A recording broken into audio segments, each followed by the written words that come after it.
ఏంటంటే ఎప్పుడు కూడా ఇప్పుడు నేర్చుకోవాల్సిన అంశం కూడా రాష్ట్రానికి, దేశానికి కూడా గత జగన్మోహన్ రెడ్డి గారి ప్రభుత్వం మళ్ళా రాకపోవడానికి కూడా ఒక మెసేజ్ వెళ్ళింది. కేవలం సంక్షేమం చేస్తే మనం మళ్ళా రాలేమన్న ఒక మెసేజ్ కూడా వెళ్ళింది. కాబట్టి ఎప్పుడు కూడా అభివృద్ధి, సంక్షేమం రెండూ కలిసి వెళ్ళాలి. ఈవెన్ ప్రస్తుతం ఉన్న ప్రభుత్వం, రాబోయే ప్రభుత్వం కూడా వాళ్ళు కూడా అనేక హామీలు ఇచ్చారు.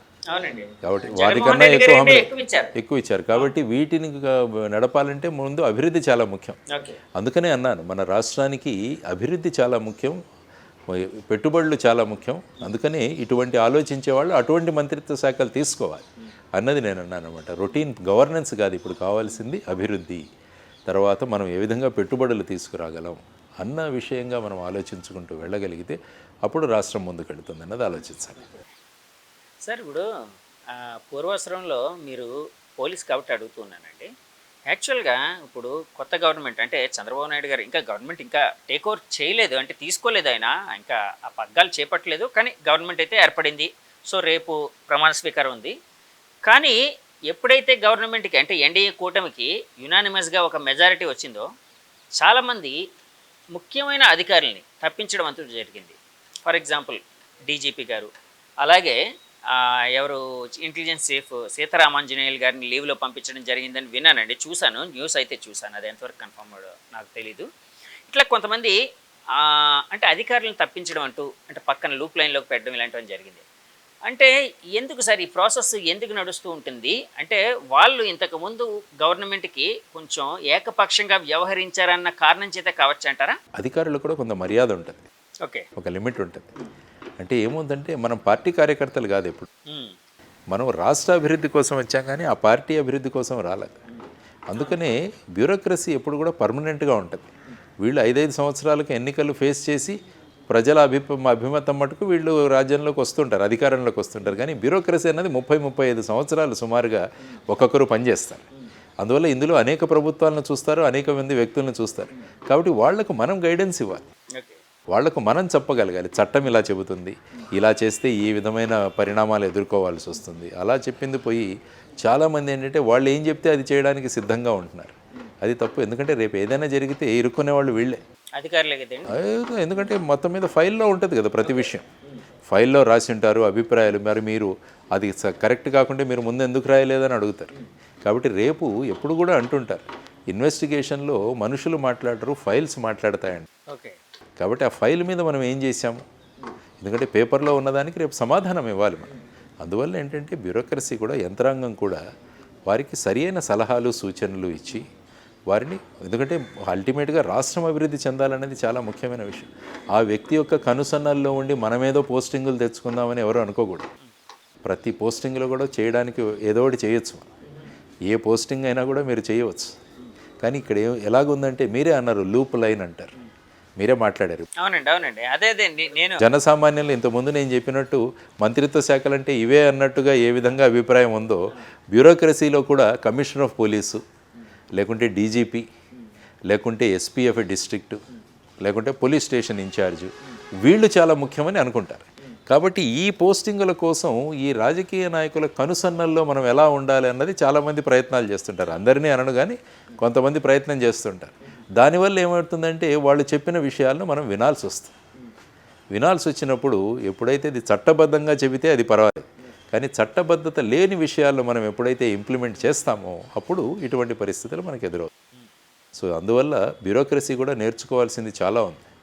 ఏ ప్రభుత్వం అయినా కూడా మీరు నియమాలు ఉన్నాయి, రూల్స్ ఉన్నాయి, రెగ్యులేషన్స్ ఉన్నాయి, వాటి ప్రకారం కనుక మనం అందరము నడుచుకోగలిగితే రాష్ట్రం కూడా బ్రహ్మాండంగా ముందుకు నడుస్తుంది.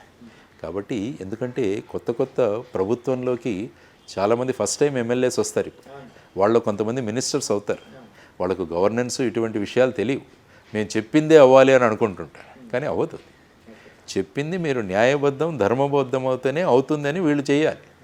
మీరు ఏం చెప్పినా అయిపోతుంది అంటే వాళ్ళు ఏమైనా చెబుతారు. సో ఆ విధంగా బ్యూరోక్రసీ కార్యవర్గం యొక్క భూమిక కూడా రాష్ట్ర అభివృద్ధికి చాలా ముఖ్యం. కాబట్టి ఆ విధంగా ప్రవర్తన ఉండాలని చెప్పేసి మనం అనుకుంటాం. తర్వాత ఆఫీసర్ల యొక్క మెరిట్ని చూసి వాళ్ళని అక్కడ పోస్టింగ్ వేయాలి. వాళ్ళ సామాజిక వర్గాన్ని చూసో, లేకుంటే మాకు ఏం చెప్పినా నో అనరో, ఇలాంటివి క్రైటీరియా పెట్టుకొని వాళ్ళని కనుక వేసుకోగలిగితే రేపు అటు ప్రభుత్వము దాని పర్యవసనాలను అనుభవించాల్సి వస్తుంది, రాష్ట్రం కూడా అవుతుంది. కాబట్టి merit should be given the priority. ఆ వ్యక్తి మనకు అడుగులు మడుగులు ఎత్తకపోవచ్చు, ఆ వ్యక్తి మనకు అనవసరంగా సెల్యూట్లు కొట్టకపోవచ్చు, కానీ ఆ వ్యక్తిలో పొటెన్షియల్ ఉంది. ఆ వ్యక్తి చట్టబద్ధంగా చేస్తాడు, ఆ వ్యక్తి ఎప్పుడు చేసినా కూడా ధర్మంగా బద్ధంగా చేస్తాడు. అటువంటి వాళ్ళని తీసుకొని మనం కనుక సరి అయిన పొజిషన్స్లో పెడితే ఏముందంటే రాష్ట్రం బ్రహ్మాండంగా ముందుకు వెళుతుంది.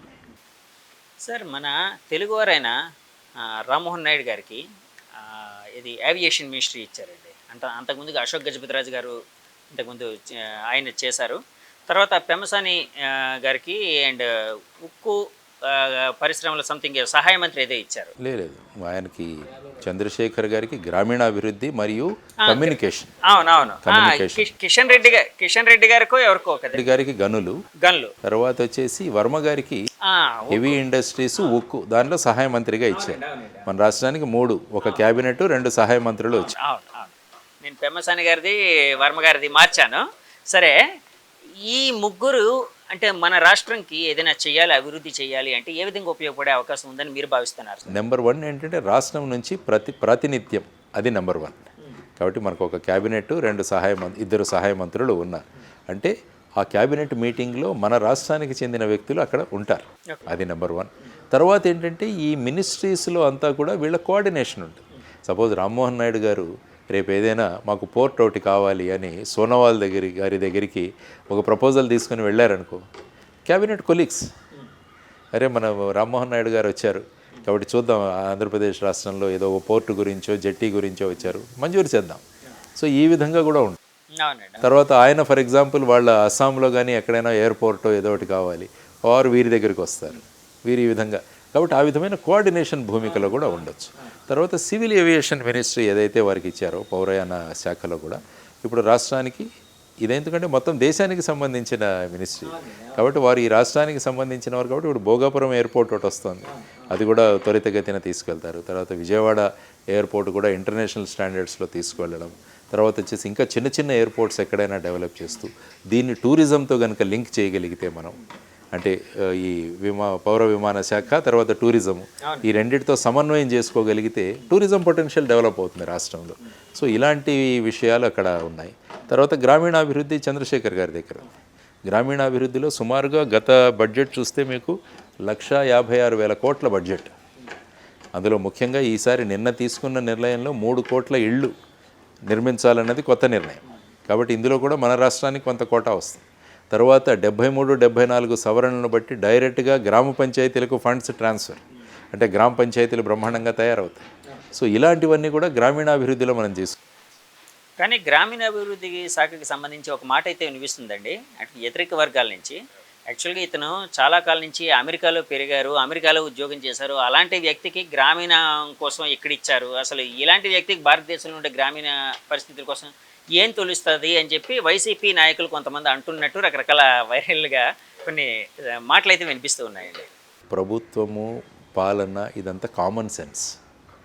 నువ్వు సర్వసాధారణ వ్యక్తి యొక్క భావాలకు ఏ విధంగా స్పందిస్తున్నావు అన్న దాని మీద ఆధారపడి, లేకుంటే